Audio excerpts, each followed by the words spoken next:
Hey, what's going on, guys, and welcome to the Christopher Marc Show. So today I have the privilege of being in front of a amazing, multi-talented, inspirational, uplifting person. Michael, can you tell everybody your full name and what do you do? My name is Michael Webb. I am the owner of Faze Barbershop and founder of Community Haircuts, and also the Pennsylvania ambassador of Buzz It Forward. So those are the gist. Hi, bro. Yep, take it easy. With Community Haircuts, the focus is the seniors, taking this hair care service out of the barbershop and focusing on getting it to those communities that have a hindrance of mobility, mainly the seniors. Buzz It Forward, our ambition and passion is to spread this uplifting feeling of a free haircut, of a sponsored haircut to the youth of America, starting with our hometown. So the idea is you look better, you feel better, you do better. And with Buzz It Forward, they are home based out of Jersey City. So with me being the Pennsylvania ambassador, my goal and my ambition is to now get this program and bring it here to my hometown in Phoenixville and further extend this to Philadelphia and all the way up to where my, the services have gone so far, which is Boyertown. Not just stopping there though, because I live in Jersey, so literally all over this area of sponsoring these haircuts for the youth and then the seniors. Y'all see this? Y'all see the beauty this man is doing? He's uplifting people and inspiring people and helping the community is amazing. I love it. So Michael, let me ask you a question. Like, what got you started with this? Like, when did this journey begin? Where you were like, this is what I want to do career-wise. How did this all start? I would say the journey of cutting hair, I wanted a fresh haircut. I just always wanted to look fresh since I was like 12, 13. My dad was taking too long one day to cut my hair. And he's not a barber. He just was a dad, a jack of all trades. So I grabbed the clippers and did it myself. And I didn't do too bad of a job. And then it snowballed from there, cutting the best friend across the street.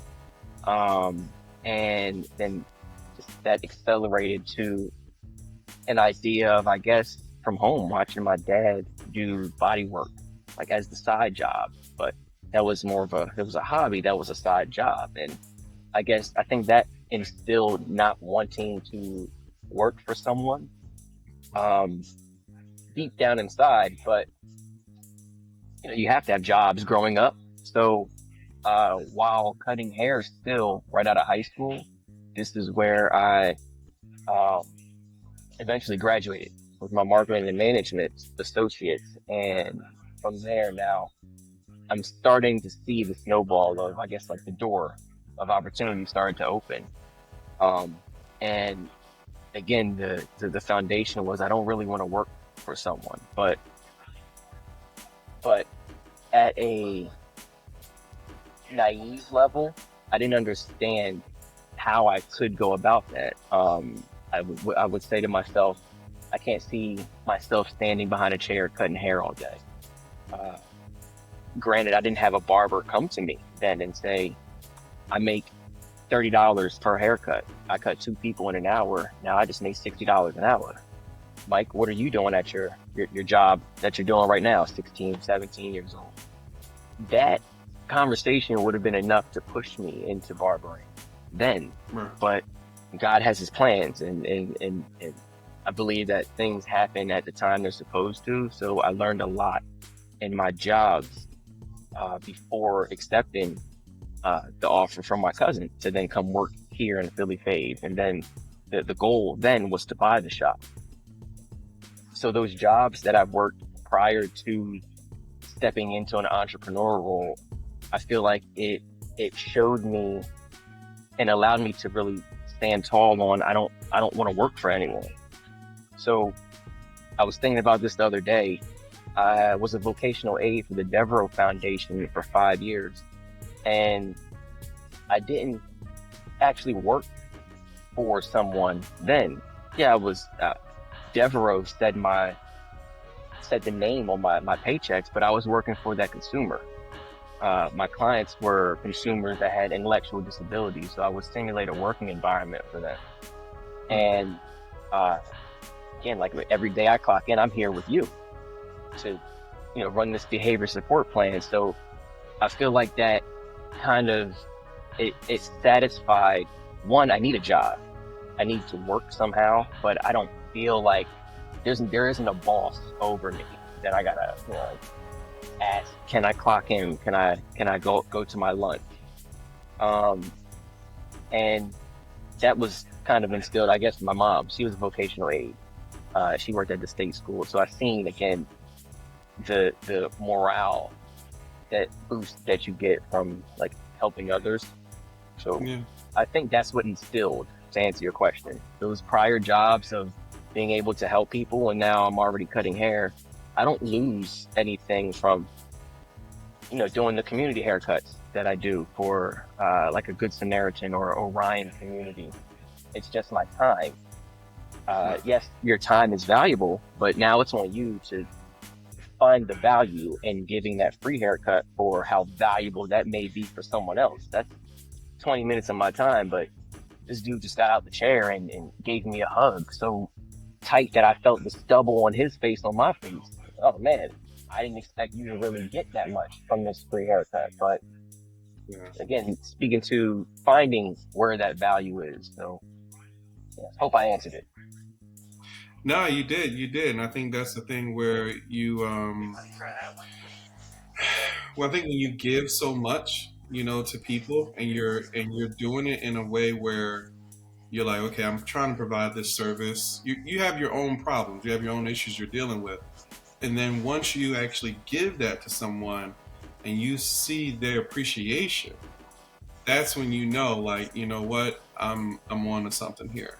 I felt the same way when I was doing. I did massage for like 17 years. So when you're, you know, doing that for a long time, and you just feel like, okay, well, let me just give this massage, but you don't realize that it's actually having an impact in people's lives. And Yeah. so it's amazing what you do, man. So let me ask you this, like, how do you balance doing all the things you do? Like, your the Philly fades, the stuff you do for the community. How do you balance that with your personal life? Like, how does that work?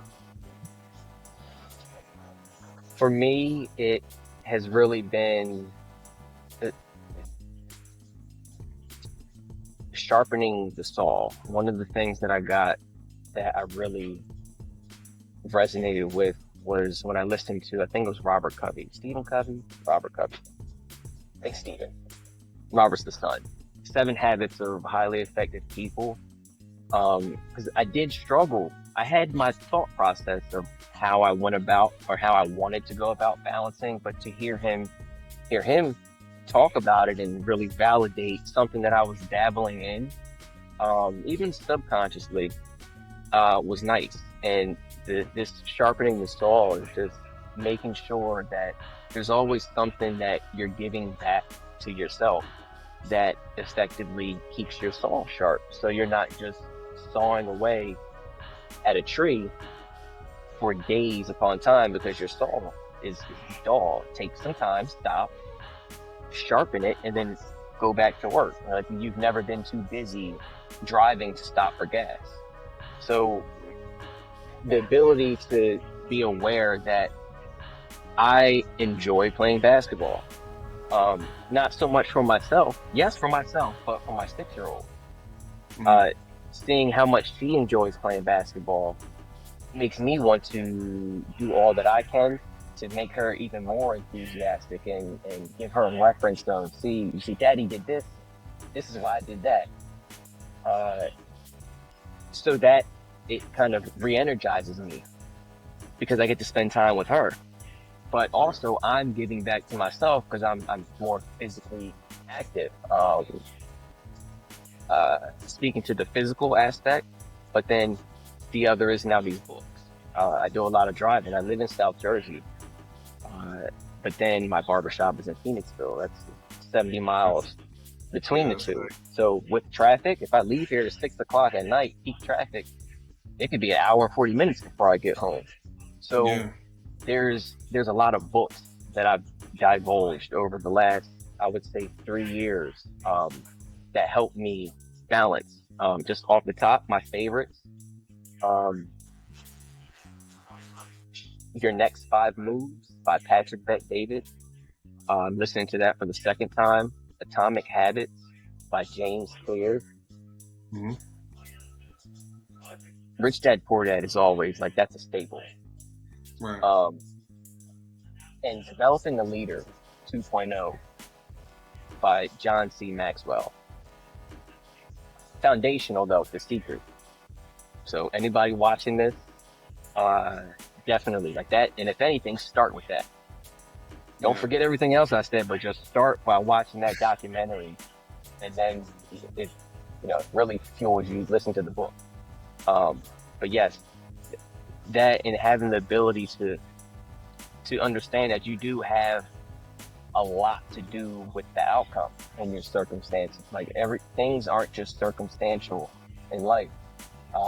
'Cause we've all thought of someone randomly, and then that person texts us, or we see them randomly at the store. Like that's not a coincidence.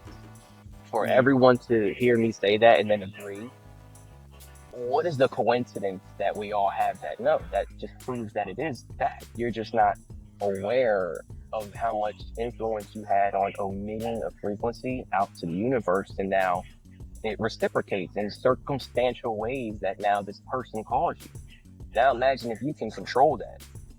If you can be very strategic in planting a seed, speaking it into existence, but then also being aware of the negative things that come in your mind, because we're humans, you naturally think of the negative ways that things could happen. But just like you can think of those things, you can think of the positive ways also. It's a 50-50. Stuff can be bad, stuff can be good. But the yeah, one thing you are always in control of is how you process it, how it makes you feel. If it makes you feel bad or sad, be aware of that. Change it to something that you're grateful for, positive. Whatever it is, it helps out. Again, James Clear, 1%. If you would just focus on the 1% increase more towards the positive side, by default, things have to get better. that's very powerful that you say that. It's because like people struggle with that Mm-hmm. positivity mindset, and because the shift is, they how do I put it? Like people want so much control, Yeah. and their need for control, they equate it to their self value. So if I'm not in control, I don't have value.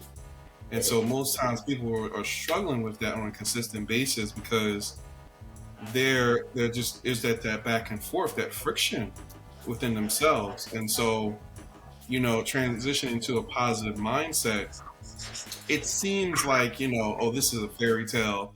This isn't real, right? But it's very, very powerful. Like your energy is very, very powerful.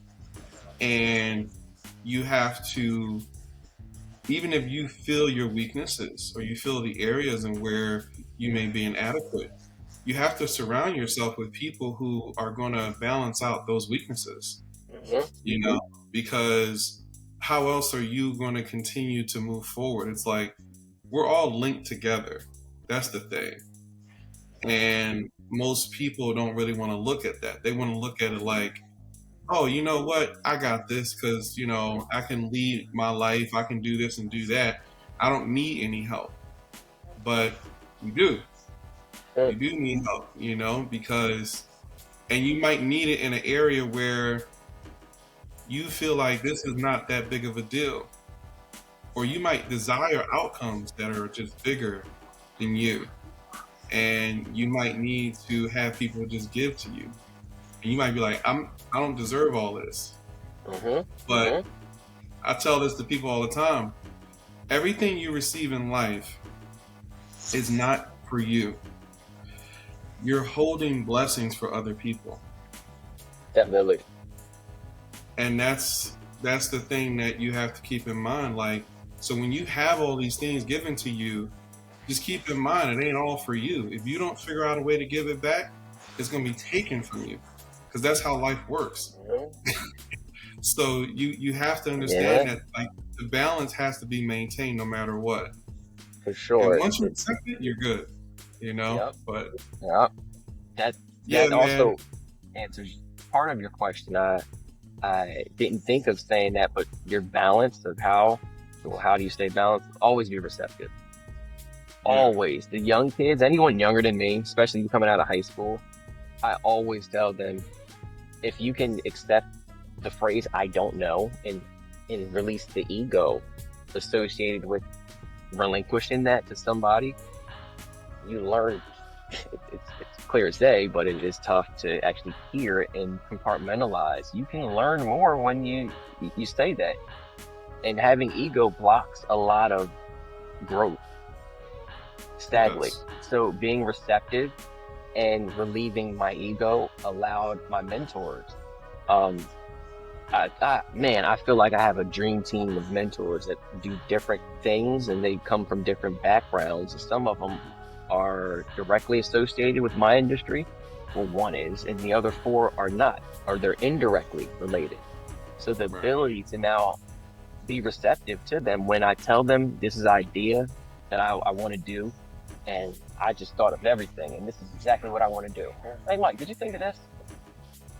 No, I didn't. Oh, okay, well, when you decided to, reach out to this person and do this, did you do, X, Y, and Z?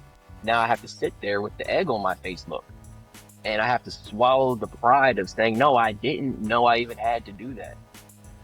How do I go about doing that? Okay, this, and this. Like, in order to get somewhere where you're not at, it helps to be able to listen to someone tell you where the potholes are. But it may hurt your pride, because we all feel like we're right, and we all don't like to be told that we're wrong. It's funny you say that. Like, I remember I tell this to my nephew all the time. So when he first started going to college, he was like, I'm smart. I know how to read, right? I know math. You know what I mean? So he's like, I'm good. And I said, listen, I'm going to help you to lower your self-esteem. And he was just like, what do you mean? I was like, because if you don't lower your self-esteem, you're not going to be in a position to let things happen for you. And that's really, you're blocking yourself. You're hitting yourself against the wall unnecessarily. And so what I told him, I said, like, I want you to remember, you don't know anything. You know nothing. And he was just like, but I do know stuff. I was like, no, you know absolutely nothing. And I said, if you admit that you'll never know, you will always know. And so when he applied it, in the beginning, he wasn't really doing too well in school because he had that mindset. Then later on, he actually applied it, and, he started getting A's in school. And he was like, man, it really works. I was surprised. I was like, because that's how energy works. Once you accept that, things will work for you. No one's your enemy. You know what I mean? But it depends on how you see it, For sure. So, Michael, tell me a little bit about what you guys have going on with the, I guess, the things that you're doing, giving back to the community, and how you guys are helping, doing the haircuts for the kids and things like that. And I saw the video you sent me last night, man. Everything was amazing. I was like, this dude is just like the man. Like, he is just like, listen, I'm trying to uplift. I don't care if I gotta go far from over here to over here. I'm making it happen. So tell me, like, the inspiration behind that. How did you connect with them? How did it all work out? So I love the quote, if you just get in the hallway of entrepreneurship, doors will open. You'll find random doors and start opening them and didn't even know you were supposed to be here. I first started the community haircuts, and with the help of a mentor of mine, Russell Martin. Shout out my guy Russell. He helped me realize what was right in front of my face this entire time. He said, what are your top three priorities for your business? It was to have the barbershop self-sufficient, and then to attain contractual obligations out of the barbershop. And then he just stopped me there. The third one wasn't even necessary, because at the time I was looking for a second location to purchase, because I had closed Philly Phase 2. It was open for 3 months down on South Street in Philly, and that was a collaborative effort. So when I split with that partner, I thought I wanted to continue a second location. Since I legally have a second location, I just now need the other half, which is the physical. So as I'm consulting with Russell about finding a location, he just stopped and said, "Well, hold on, what's important to you?" So now I start focusing. I shift my attention and energy over to focusing on contractual obligations, and now that speaking to the secret, and allowing people that we have in our circle carry our mission and ambition with them. Him knowing my goal, he just so happened to be on a tour at a facility, a senior living facility for his aunt. They passed the salon that was vacant, and naturally he asked why. They said that consistency was an issue. He said that his barber does work like this, and I assure you that consistency wouldn't be an issue. So there's my first contractual obligation, like D-Wade alley-oop to me. And from there, I was able to keep the snowball rolling through networking. Favorite quote of mine, my guy Jay Majors in the barber industry: if you're not networking, then you're not working. I had a client of mine who at the time was the marketing director for an insurance company. My guy Mike Bully asked me if I was interested in doing senior events outside of the barbershop and outside of senior facilities. So now I'm doing these senior events at dedicated medical centers, 5 different locations throughout Philly, with Oak Street Health Insurance Company, and then even some individual insurance sponsored events at the public housing authorities throughout Philly. And as I'm doing these, I'm speaking with directors, and I'm dressed to speak to directors, even though I'm cutting hair. So this is more of a business encounter than me just coming in the barbershop in my, my sneakers and my t-shirt. So I didn't feel like my bag and the case that I had, which at the time, well, still is the most popular on the market, as far as ways to transport all of what I deemed necessary, my essentials to perform a job, more than just 2-3 haircuts outside of the barbershop. So couldn't find it. So here I am trying to solve a pain point for myself and finding a case. Couldn't find it. So next move is I'll just make it myself. So I emailed everyone. If you just Google custom luggage cases, I emailed the first 25 people. The only person or team that did get back to me was Platt Luggage, based out of Chicago. They are the #1 luggage manufacturers in the United States. They've been doing custom cases since 1921. So this was not only right up their alley, but it was the first barber case that they had. So they were eager to create it with me. So up rises my Philly Phase Chop Shop, mobile barber station. Has all the essentials that I needed, that I felt I needed to perform this service professionally out in the field. So I'm showing up at these events. The people are loving it. They're asking, where is it and all of this. Where can I buy it? Oh, I made this. You did? So now I'm thinking to myself, well, if they like it, barbers would like it. So I showed some barbers. They liked it. Now I'm feeling like I could sell this. So I plan to go to the biggest international barber expo up in Connecticut, held every year. This is, again, earlier, I brought up Jay Majors. He's the founder of it. And my idea, naively, again, I learned a lot as I'm going along, but correction and being aware, open to correction is necessary. I'm talking to Will Goldsboro, another mentor of mine. Um, he tells me how I need to protect myself more. Don't go up there. Don't show this case, even if it is pending. Someone can take the idea, do it faster than you. Well, I'm already obligated to go up there, so I have to pivot here. Pivoting is very, very important in just entrepreneurship. So now I land on, well, if I use my skills that I have with the Culture Talk Show, um, I'm the co-CEO and program director of the Culture Talk Show. This airs on iHeartRadio every Saturday at 1 o'clock and 6 o'clock. Shout out Bashir Ho, who's the CEO and host. I figure I can use those skills to now interview barbers up here and build that foundational rapport. So when I do sell the case, I already have some ambassadors. I have some people that I connected with, and it's not a cold call when I reach back out to become an ambassador.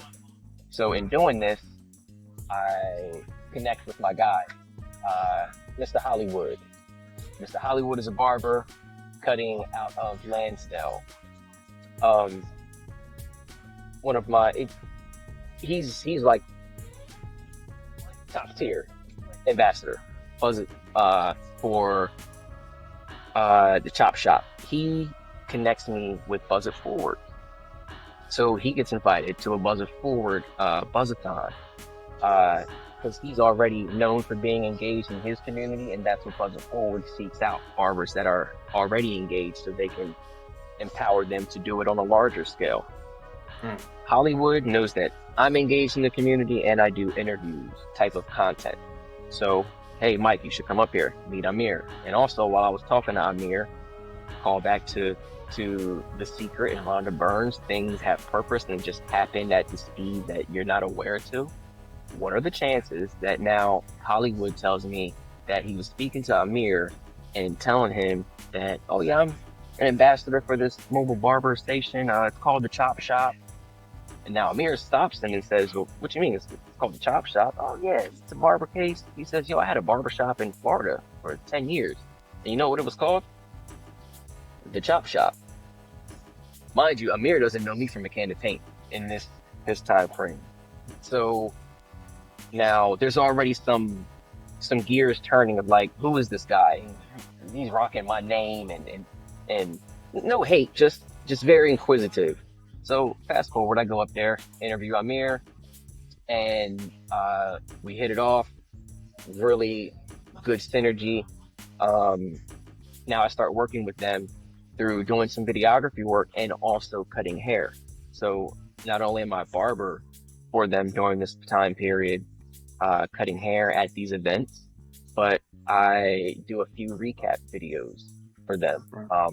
Directing and then also the actual videography work. I don't do editing. But I got a fire editor. Shout out my guy, Enrique. So the ability to kill two birds with one stone for Amir, because everything is about value in life. And there are things that are more important than money, especially than that short-term dollar. Because there has been opportunities, side note, where I could have asked Amir for money for doing a service. But then because I bit my tongue and I'm like, you know what? I'd rather be that guy that he can call on, that he knows Mike got me, versus saying, hey, I need some money for this time frame. And then because I did hold my mouth shut, he then blessed me with, hey, because you did that and blah, blah, blah, I'll take care of you. Happened too many times, but that's just a small example for anybody thinking, short-term dollar over more value, but I digress. Now I'm with Buzz It Forward, and I see the mission here. Amir being home based in Jersey City, and having a contract with the National Guard for the Northeast region, but also Florida only accepting Florida because he had the past relationship there with his barbershop, formerly starting in Florida. Um, with me being home based here in Pennsylvania, I now feel in the last year I feel very validated in being able to expand this BuzzBox program for the individual side of the one-time events. Mm. So you have your 4 to 8 hour haircut events that are sponsored. Um, Anywhere from 1 barber to 6 barbers. It depends on what the sponsorship and the facility would like. And these are not a cookie cut type of event. If we want to do, for example, we've had archery going on during the haircuts, and we've had a poker tournament going on during the haircuts.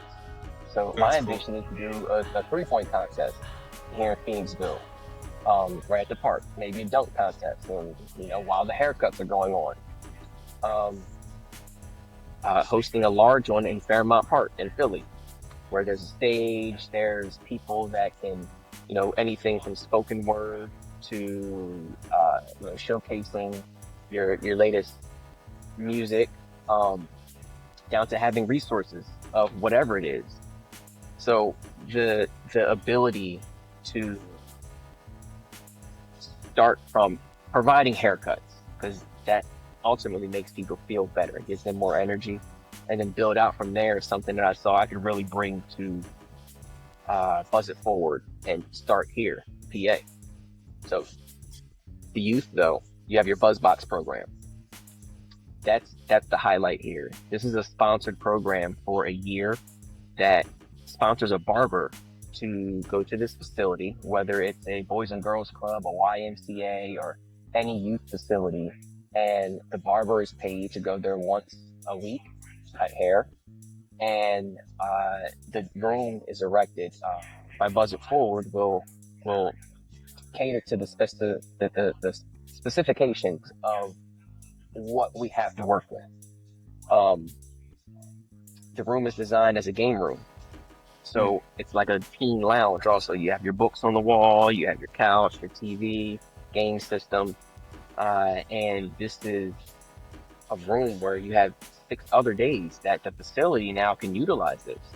Whether we would like to do some form of third-party contractual